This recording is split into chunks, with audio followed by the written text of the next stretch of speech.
Hello everyone, welcome back to my YouTube channel. जैसा कि हम बात कर रहे थे पिछले लेक्चर में फोटोसिंथेसिस अगर हम देखा तो हम इंट्रोडक्शन में बात कर चुके थे, एक्सपेरिमेंट्स में बात की थी। लगभग हमने 7 एक्सपेरिमेंट बात किए थे। सबके अलग अलग पॉइंट ऑफ व्यू थे, सबने किसी न किसी इंपॉर्टेंस बताई थी, जैसे CO2 की इंपॉर्टेंस, ग्रीन स्ट्रक्चर की इंपॉर्टेंस और लाइट की इंपॉर्टेंस। और ये जूलियस वॉन सैक ने हमारा बताया था ग्लूकोज का फॉर्मेशन होता है एंड प्रोडक्ट में। जूलियस वॉन सैक हमारे दूसरी जगह भी जैसे मिनरल न्यूट्रिशन में भी आएंगे, एक में 1854 है, एक में 1860 है, ये सब। और इसके बाद इंट्रोडक्शन के बाद हमने एक्सपेरिमेंट्स, उसके बाद हमने बात की थी लाइट रिएक्शन में लोकेशन ऑफ फोटोसिंथेसिस। उसके बाद हमने लाइट रिएक्शन में सारे non cyclic and cyclic photophosphorylation पिछले लेक्चर में बात करी। आज के लेक्चर में हम बात करेंगे कीमोऑस्मोटिक हाइपोथेसिस और डार्क रिएक्शन से कैसे शुरुआत हुई, कैसे जो साइंटिस्ट थे उन्होंने क्या क्या डिस्कवरी, क्या क्या प्रयास किए, कैसे कैसे उन्होंने वर्क किया, वो हम बात करेंगे। उसके बाद डार्क रिएक्शन और उसके बाद एक दो छोटे से टॉपिक बचते हैं। एक हमारा फोटो रेस्पिरेशन, जिससे हर साल एक बार नीट में क्वेश्चन आता ही है, और एक छोटा सा क्वेश्चन बचता है फैक्टर्स अफेक्टिंग फोटोसिंथेसिस, जिसमें हमारे पास एक्सटर्नल इंटरनल फैक्टर्स वगैरह हैं। ठीक है, तो आज के लेक्चर में हम बात करेंगे, मेनली हम बात करेंगे कीमोऑस्मोटिक हाइपोथेसिस और डार्क रिएक्शन का इनिशियल फेज जो हम बात करेंगे। ठीक है, C3 C4 साइकिल से इसमें कंपैरिजन पूछ सकता है इसमें आसानी से, काफ़ी बार इस बार भी आया था C3 C4 में कंपैरिजन।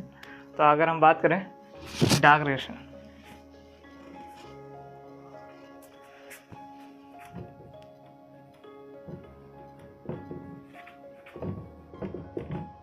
डार्क रिएक्शन क्या है? डार्क रिएक्शन पहले हम बात करेंगे कीमो ऑस्मोटिक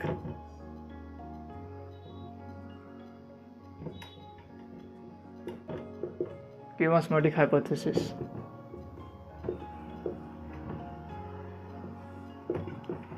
कीमोऑस्मोटिक हाइपोथेसिस एक जनरल ओवरव्यू देते हैं।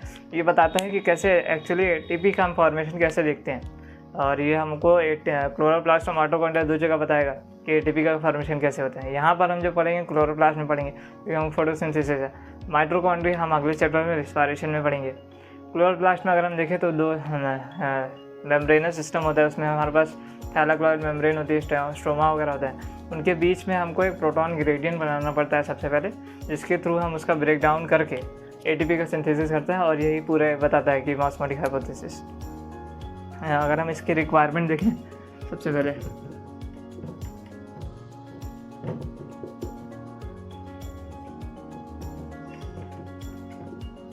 रिक्वायरमेंट्स, तो सबसे पहले इसको एक चाहिए होती है सेल मेम्ब्रेन। सेकेंड इसको चाहिए होता है प्रोटॉन पंप। इसके अलावा एक प्रोटॉन ग्रेडियंट बनाएंगे हम।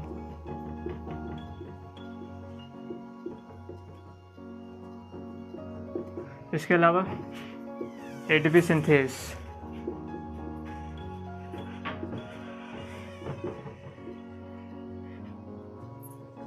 ये चाहिए होता है।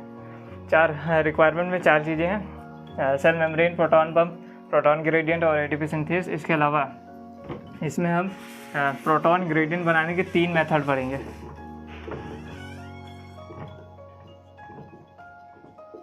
तीन मेथड के थ्रू प्रोटॉन ग्रेडियंट बनाएंगे, उसको ब्रेक डाउन करेंगे, ATP की सिंथेसिस करेंगे। ATP सिंथेसिस अगर हम देखें यहाँ पर हमारे पास CF0 प्लस CF1, ये 2 चीज़ चाहिए होते हैं यहाँ पर। कीमोऑस्मोटिक हाइपोथेसिस में हमको सबसे पहले रिक्वायरमेंट देखेंगे तो cell membrane, proton gradient, proton pump, ATP synthesis चाहिए होता है। इसके थ्रू हम प्रोटॉन ग्रेडियंट को बनाएंगे। और कहाँ कहाँ ये वैलिड है, ये हमारे पास है क्लोरोप्लास्ट प्लस माइटोकॉन्ड्रिया,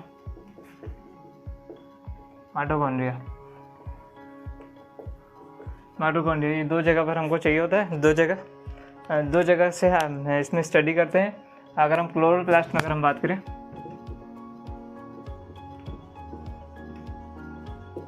क्लोरोप्लास्ट में हम प्रोटॉन ग्रेडियंट 2 जगह हमने देख लिया। 2 जगह में दोनों जगह प्रोटॉन ग्रेडियंट किन के बीच बनाते हैं, क्वेश्चन पूछा जा सकते हैं।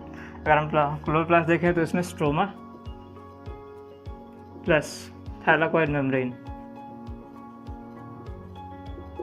इसके बीच हम प्रोटॉन ग्रेडियंट बनाते हैं। अगर हम बात करें माइटोकॉन्ड्रिया में तो यहाँ पर हम बनाते हैं इनर मेम्ब्रेन या फिर मैट्रिक्स प्लस ये मेम्ब्रेन,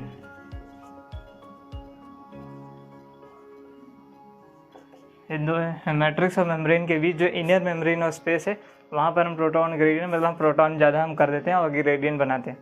इस वाले में अगर हम देखिए स्ट्रोमा में हमारे पास H+, मतलब प्रोटॉन कम होता है और यहाँ पर हम H+ इंक्रीज़ करते हैं। इसके अलावा इसमें अगर हम देखें इन दोनों के बीच प्रोटॉन ग्रेडियंट बना के रखते हैं। इनर मेम्ब्रेन और माइटोकॉन्ड्रिया में स्पेस में H+ ज़्यादा होता है। अगर H+ ज़्यादा हो जाएगा, यहाँ H+ कम है तो यहाँ पर pH ज़्यादा है, यहाँ H+ ज़्यादा है तो यहाँ pH कम होगा। ये क्वेश्चन पूछा गया है pH से। H+ नहीं देगा तो वो pH करके पूछ सकता है आसानी से। ये सबसे पहले हम कीमा ऑस्मोटिक हाइपोथेसिस पढ़ रहे हैं, उसमें हमको प्रोटॉन ग्रेडियंट बनाना है। 3 मेथड्स के थ्रू बनाएंगे, तीनों मेथड्स अभी पढ़ेंगे। इसमें जो सेकंड वाला है वो सबसे इंपॉर्टेंट है, क्योंकि प्लास्टोक्विनोन वाला है वो जो है हमारे पास pH2 है। pH2 इलेक्ट्रॉन को फियोफाइटिन देता है, फियोफाइटिन प्लास्टोक्विनोन को देता है। वो इलेक्ट्रॉन तो एक्सेप्ट करता है, साथ साथ प्रोटॉन एक्सेप्टर भी है। वो क्वेश्चन पूछा गया काफ़ी बार। इसके अलावा फोटोलिसिस है, NADPH का फॉर्मेशन है, वो सब इसके थ्रू हम ग्रेडियंट को बनाते हैं। इसमें हमको 4 चीज़ चाहिए: cell membrane, proton pump, proton gradient, ATP synthase. 2 जगह हमको देखना होता है, क्लोरोप्लास्ट, माइटोकॉन्ड्रिया। क्लोरोप्लास्ट में स्ट्रोमा और थैलाकॉइड के बीच, माइटोकॉन्ड्रिया में इनर मेम्ब्रेन में स्पेस में हम प्रोटॉन को ज़्यादा करते हैं। इसमें हमको यहाँ पढ़ना है स्ट्रोमा यहाँ पर H+ कम होगा। H+ हम कम करेंगे मतलब बनाने के लिए H+ कम करेंगे तो वहाँ pH ज़्यादा हो जाएगा, जहाँ H+ ज़्यादा है वहाँ pH कम हो जाएगा। ये हो गया इसके जनरल ओवरव्यू। इसके अलावा हम अब पढ़ेंगे जो हमारे पास 3 मेथड है प्रोटॉन ग्रेडियंट को बनाने के। एक ओवरव्यू ऐसे देते, पहला जो मेथड है वो है हमारे पास फोटोलिसिस, मतलब वाटर का ब्रेकडाउन। वाटर अगर हम देखें, ये हमारी थैलाकॉइड में क्लोरोप्लास्ट है। क्लोरोप्लास्ट अगर हम इसको देखें तो यहाँ अगर pH2 है और ये थैलाकॉइड का पोर्शन है और ये स्ट्रोमा है, तो यहाँ पर हमारा H2 ये थोड़ा अंदर के लिए होता है। ओके,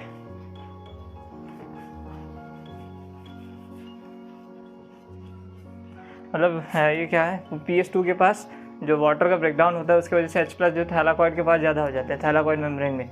इसके अलावा स्ट्रोमा में H+ कम हो जाता है। स्ट्रोमा में H+ कैसे कम कर सकते हैं? NADPH का फॉर्मेशन मैंने बताया था नॉन साइक्लिक फोटोफॉस्फोराइलेशन में। जो लास्ट में जाता है इलेक्ट्रॉन, वो NADPH के पास जाता है, वहाँ से वो हाइड्रोजन स्ट्रोमा के थ्रू एब्जॉर्ब करता है, मतलब स्ट्रोमा से H+ लेता है। इसकी वजह से वो अगर वो ज़्यादा हम बनाएंगे तो H+ स्ट्रोमा में कम होता जाएगा। और सेकेंड जो मोस्ट इम्पॉर्टेंट है, ये जो हमारे पास pH2 से इलेक्ट्रॉन ऊपर भेजते हैं, फियोफाइटिन में उसको एक्सेप्ट करता है। फियोफाइटिन से प्लास्टोक्विनोन इलेक्ट्रॉन एक्सेप्ट करता है, साथ में स्ट्रोमा से 2 H+ लेता है और थैलाकॉइड में कह सकते हैं छोड़ देता है। तो वहाँ पे एक प्रोटॉन ग्रेडियंट बना सकते हैं। ये हम बात करेंगे कीमा ऑस्मोटिक हाइपोथेसिस से। थोड़ा बहुत अभी बात किए हैं, आप इसको स्क्रीनशॉट ले लीजिए और तुरंत फिर इसके 3 मेथड देखते हैं, फिर डार्क रिएक्शन के बारे में शुरू करते हैं।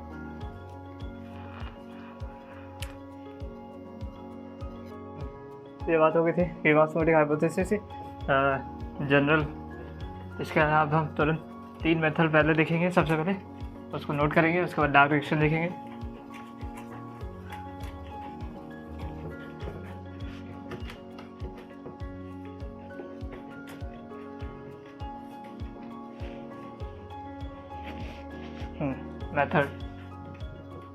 मेथड हमारा 1 देखिए, नॉन साइक्लिक फोटोफॉस्फोराइलेशन में हमारा सबसे पहले फोटोलिसिस हो रहा था, या फिर कह सकते हैं वाटर का ब्रेकडाउन।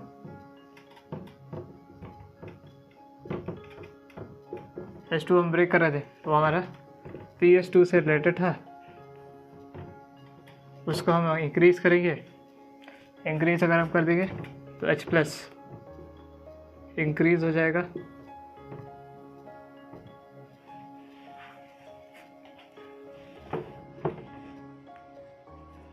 थैलाकॉइड में इंक्रीज कैसे हो जाएगा? H+ हम स्ट्रोमा से खर्च करते जाएंगे, और तो विद रिस्पेक्ट टू थैलाकॉइड में तो H+ का अमाउंट फिक्स है और स्ट्रोमा से कम करते जा रहे हैं, मतलब एक प्रोटॉन ग्रेडियंट हमारा बनता चला जाएगा। थैलाकॉइड में H+ ज़्यादा हो जाएगा, H+ लेस हो जाएगा स्ट्रोमा में। ये इसको जो है कि स्टार पॉइंट में याद रखना है, सेकेंड वाला, ये दोनों तो आसान है। तीसरा वाला थोड़ा सा इंपॉर्टेंट है, कोई से अच्छा क्वेश्चन फंस सकता है इसलिए। दूसरा अगर हम देखें NADPH, NADPH का फॉर्मेशन हम कहाँ करा रहे थे, स्ट्रोमा वाले पोर्शन में। जब हमने ये ऐसे बनाया होगा, यहाँ PS2 PS1 किया होगा, तो यहाँ से जब ये ऐसे जाता है तो ये स्ट्रोमा वाले पोर्शन में यहाँ से H+ लेकर और यहाँ पर NADPH पेज का फॉर्मेशन करता है। तो ये H+ स्ट्रोमा से लेता है। अगर हम इसके प्रोडक्शन को बढ़ा दें, मतलब हम ज़्यादा H+ स्ट्रोमा से खर्च कर दें, तो तब भी इंक्रीज कर दें अगर हम, तो stroma H+ decrease thylakoid H+ increase हो जाएगा। थर्ड मोस्ट इम्पॉर्टेंट, इसको थोड़ा अच्छे से समझते हैं। PS2 है ये, लाइट यहाँ से गई, CO5 को लाइट ने इलेक्ट्रॉन के CO5 एक्सेप्ट किया। ये अभी देखिए प्लास्टोक्यूरॉन को, प्लास्टोक्यूरॉन इससे इलेक्ट्रॉन लेता है और ये मेम्ब्रेन पर ऐसे लगा होता है। यहाँ पर होगा हमारा स्ट्रोमा, यहाँ से H+ लेता, ये इलेक्ट्रॉन आगे प्लास्टोसाइन नहीं है, ATS को आगे देगा और साथ में H+ ये थैलाकॉइड में चेंज कर देता है। तो यहाँ पर क्वेश्चन ये पूछ सकता है कि प्लास्टोक्यूरॉन यहाँ पर है, वो डायरेक्ट NCERT में लिखा है, वो एक इलेक्ट्रॉन एक्सेप्टर ना करके उसे प्रोटॉन एक्सेप्टर या हाइड्रोजन डोनर NCERT में शायद लिखा हुआ है, वो यहाँ कह सकते हैं। प्लास्टोक्यूरॉन हाइड्रोजन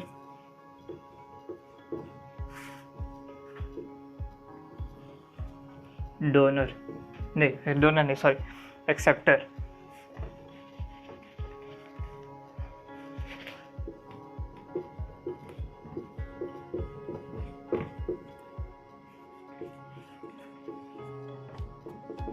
हाइड्रोजन एक्सेप्टर है, हाइड्रोजन को एक्सेप्ट करके थैलाकॉइड में हाइड्रोजन को दे देगा और यहाँ से इलेक्ट्रॉन को ट्रांसफ़र करता रहेगा। ये हमारे 3 मेथड है प्रोटॉन ग्रेडियंट को बनाने के। सबसे पहले कीमोस्मोटिक हाइपोथेसिस, रिक्वायरमेंट पढ़ लिए, कहाँ होता है क्लोरोप्लास्ट माइटोकॉन्ड्रिया में, कैसे वो प्रोटॉन ग्रेडियंट बनाते हैं ये देख लिए। अब हम कीमोस्मोटिक कहता है कि ATP कैसे बन रही है, अब उसको हम देखते हैं। हमने ग्रेडियंट तो बना लिया, ग्रेडियंट में हमने थैलाकॉइड में H+ ज़्यादा कर दिया, तो यहाँ pH कम हो गया और यहाँ पर pH ज़्यादा हो गया, ये ठीक। इसके अलावा इसमें हम आगे बात करेंगे जब हम ग्रेडियंट को ब्रेक करते हैं तो उसके लिए हमें प्रोटॉन पंप और ATP सिंथेस लगा है। जैसे ही हमारे पास क्लोरोप्लास्ट की मेम्ब्रेन है, तो स्ट्रोमा वगैरह है, थैलाकॉइड ऐसे लगे हुए हैं, थैलाकॉइड लगे हुए हैं, यहीं पर हमारे पास ATP सिंथेस ऐसे लगा हुआ है। इसको मैं ऐसे देख लेता हूँ, यहाँ पर हमारे पास एक ये है और एक ये है, ये है हमारे पास CF0, ये है CF1। NCERT में लिखा हुआ है कि प्रोटॉन ग्रेडियंट को ब्रेक करने के लिए ATP सिंथेस चाहिए होता है, जिसमें कि CF0 जो कि हमारा मेम्ब्रेन के अंदर धंसा हुआ था, CF1 जो कि आउटर साइड लगा होता है। यहाँ से H+ बाहर, 2H+ बाहर जाएंगे तो इस CF0 के थ्रू जाएंगे और CF1 में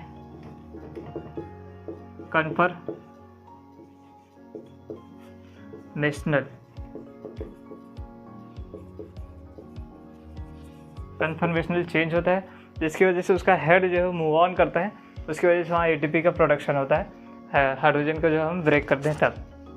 ये 3 मेथड प्रोटॉन ग्रेडियंट बनाने के लिए। उसके बाद प्रोटॉन ग्रेडियंट को हम ब्रेक करते हैं प्रोटॉन पंप के थ्रू, ATP सिंथेस के थ्रू, CF0 और CF1 के थ्रू। CF0 के थ्रू H+ बाहर जाता है, CF1 में कन्फर्मेशन चेंज होता है, जिससे वो उसका जो हेड जो मूव हो गया, उसकी वजह से ATP का सिंथेसिस होती है और यहाँ पर 2H+ बाहर चल जाएगी। ये हमारा होगा कीमोस्मोटिक हाइपोथेसिस। एक बार फटाफट रिवाइज कर देते हैं। सबसे पहले इसमें क्या रिक्वायरमेंट होता है, ये कहाँ क्लोरोप्लास्ट माइटोकॉन्ड्रिया इसकी स्टडी करते हैं, प्रोटॉन ग्रेडियंट बनाते हैं, कैसे बनाते हैं, 3 मेथड के थ्रू बनाते हैं। उसके बाद इस प्रोटॉन ग्रेडियंट को हम ब्रेक करते हैं। जब हम ब्रेक करेंगे उसकी वजह से हमारे पास ATP की सिंथेसिस होगी और यही पूरा कीमोस्मोटिक हाइपोथेसिस बताता है। ये बात हो गई। इसके बाद हम जब बात करेंगे तो डार्क रिएक्शन कैसे स्टार्ट होती है वो, तब आप इसको एक बार नोट कर सकते हैं या फिर इसका स्क्रीनशॉट।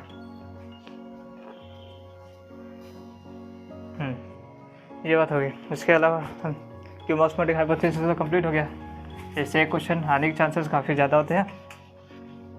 यहाँ से नहीं आएगा तो लाइट डायरेक्शन और डार्क डायरेक्शन से आ जाएगा, एक क्वेश्चन पक्का है।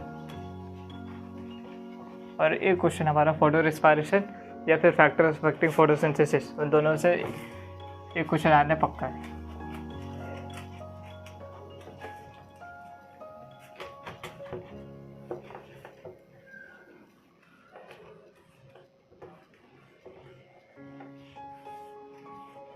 अगर हम अभी तक का कंपेयर करें तो हमने लाइट डायरेक्शन देख ली। लाइट डायरेक्शन में हमने एटीपी के कैसे एटीपी हमने बना लिया, NADPH और O2 हमने प्रोड्यूस कर लिया।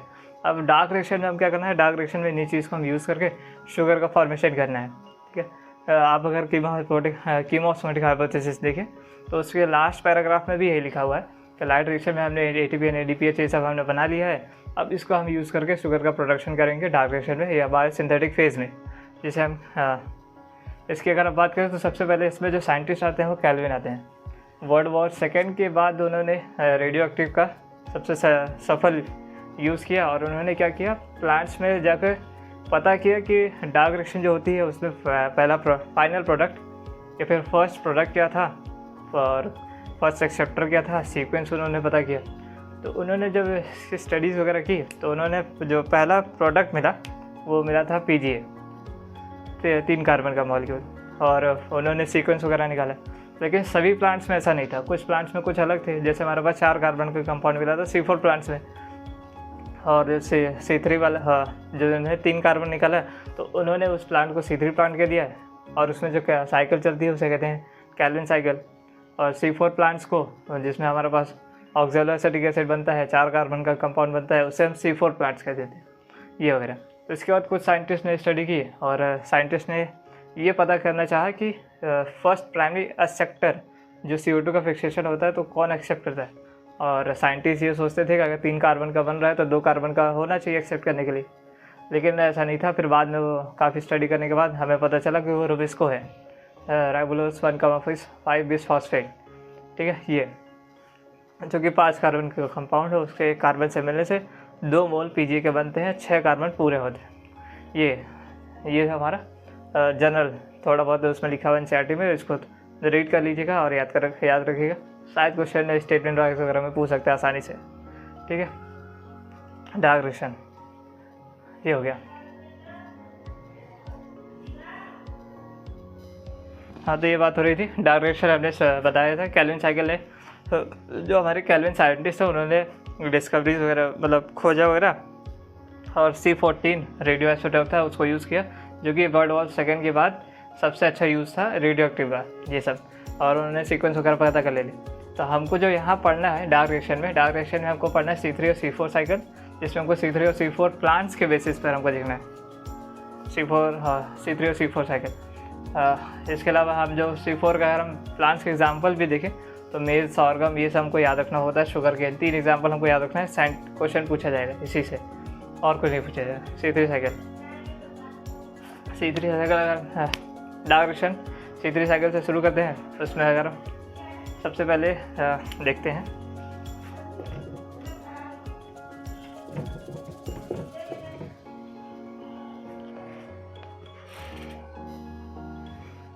तो हम लोग बात कर रहे हैं डार्क डायरेक्शन की। अगर हम डार्क डायरेक्शन देखें, सबसे पहला कंट्रीब्यूशन कैल्विन की अगर हम बात करें तो उन्होंने C14 कार्बन 14 रेडियो एक्टिव का यूज़ किया, और उन्होंने सबसे पहले फर्स्ट और सेकेंड फर्स्ट प्रोडक्ट पता कर लिया और सीक्वेंस पता कर लिया, ये डार्क डायरेक्शन। इसके अलावा उन्होंने जिस प्लांट्स में यूज़ किया उन्हें जो फर्स्ट प्रोडक्ट मिला वो मिला था PGA, 3 कार्बन का एक कंपाउंड, इसलिए उन्होंने इसे C3 प्लांट्स C3 प्लांट्स रख दिया। लेकिन बाद में कुछ साइंटिस्ट जब अदर प्लांट्स कह सकते हैं 4 कार्बन का कंपाउंड मिला जिसका नाम था ऑक्सैलोएसिटिक एसिड, तो उन्होंने उसका नाम C4 प्लांट रख दिया। ये सब होते हैं क्योंकि इनमें जो होता है इसमें फोटो रेस्पिरेशन होता नहीं, प्रोडक्टिविटी इनकी हाई होती है, और ये थोड़ा सा रेयर भी होता है। कुछ ही जगह सम प्लांट्स लिख देते, सब। ये हो गया 3 कार्बन का प्लांट। और से जब इन्होंने कैल्विन साइकिल हम जब पढ़ते हैं वो C3 साइकिल को ही पढ़ते हैं। यहाँ पर जो मिलेगी C3 साइकिल, जिसे हम कैल्विन साइकिल भी कहते हैं, लेकिन जो इसमें चलेगा C4 प्लांट्स में C3 एंड C4 दोनों चलेगा। C4 प्लांट्स में और क्या खास होता है, यहाँ पर फोटो रेस्पिरेशन, यहाँ पर C3 में प्रेजेंट, C4 में एब्सेंट, इसीलिए इनकी प्रोडक्टिविटी हाई होती है, इनकी प्रोडक्टिविटी लो होती है। फोटो रेस्पिरेशन क्या है अभी हम पढ़ेंगे। ये एक वेस्टफुल प्रोसेस है। रेस्पिरा रुबिस्को है, वो ऑक्सीजन के साथ एक्टिविटी कर लेता है। और अगर हम देखें और साइंटिस्ट ने क्या बताया,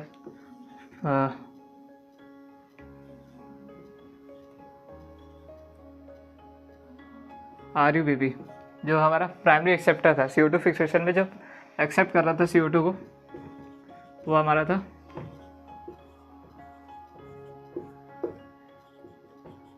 ये रुबिस्को था। रुबिस्को का देखिए, इसका स्ट्रक्चर हमारा 5 कार्बन का एसिड है, इसका पूरा नाम रुबिस्को राइबोलोस।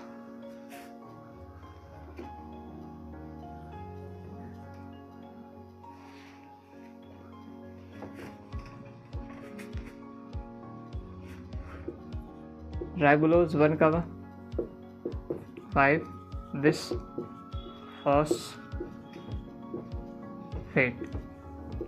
राइबोलोस 1,5 बिसफॉस्फेट इसका पूरा नाम था। 5 कार्बन का एसिड था, जिसमें CO2 को फिक्सेशन करने पर ये 2 मोल PGA के बना रहा था। ये उन्होंने पता चला, ये हमारा प्राइमरी एक्सेप्टर है। ये हमारा फर्स्ट प्रोडक्ट उन्होंने पता किया था कैल्विन साइकिल, कैल्विन ने, और PGA और ऑक्सैलोएसिटिक एसिड 2 पता चला। इसके बाद हम डार्क रिएक्शन में C3 साइकिल C4 साइकिल को सेपरेट पढ़ेंगे अलग अलग। ये फिर अभी इसको अभी रहता है, देखिए सिर्फ एक जनरल ओवरव्यू दे देते हैं। C3 साइकिल हम देखें, C3 प्लांट्स में C3 साइकिल होते हैं, जैसे हम कैल्विन साइकिल कहते हैं। कैल्विन साइकिल हो गया होते हैं 3 स्टेप होते हैं, डिकार्बोक्सिलेशन, रीजनरेशन, रिडक्शन। डिकार्बोक्सिलेशन में सबसे पहले कार्बोक्सिलेशन जिसमें CO2 फिक्सेशन होता है। रुबिस्को के साथ हमारा CO2 फिक्स होके बनाता है 2 मोल ऑफ PGA। उसके बाद उसका होता है रिडक्शन से बनता है PGAL फॉस्फोग्लिसरॉल एल्डिहाइड, और उससे एक हमारा कार्बन जो है बाहर निकलता रहता है और रीजनरेट होकर रुबिस्को का फॉर्मेशन होता है, जिसमें हमारे पास 1 ATP खर्च होता है। रिडक्शन हमारे पास 2 ATP और 2 NADPH खर्च होता है। इससे हमारे पास लगभग 3 ATP और 2 NADPH ये एक साइकिल में खर्च होते हैं, और इससे एक CO2 फिक्स होती है। एक ऐसे ओवरव्यू दे रहे हैं। और अगर हम एक CO2 फिक्स होती है, हमको अगर ग्लूकोज बनाना है तो हमको 6 साइकिल लगाने पड़ेंगे। 6 साइकिल लगाएंगे तो हमारे पास लगभग 18 ATP और 12 NADPH खर्च होते हैं, और एक ग्लूकोज का फॉर्मेशन होता है। इसी अगर हम C4 साइकिल देखें तो उसमें थोड़ा सा अलग हो जाता है, क्योंकि वहाँ पर वो ऐसा इवोल्यूशन करते हैं कि वो उसमें रुबिस्को के साथ ऑक्सीजन की एक्टिविटी ना हो, ऑक्सीजन की एक्टिविटी नहीं होगी तो उसमें प्रोडक्टिविटी भी हाई रहती है। तो उनमें क्या होता है, 2 ATP एक्स्ट्रा खर्च हो जाती है।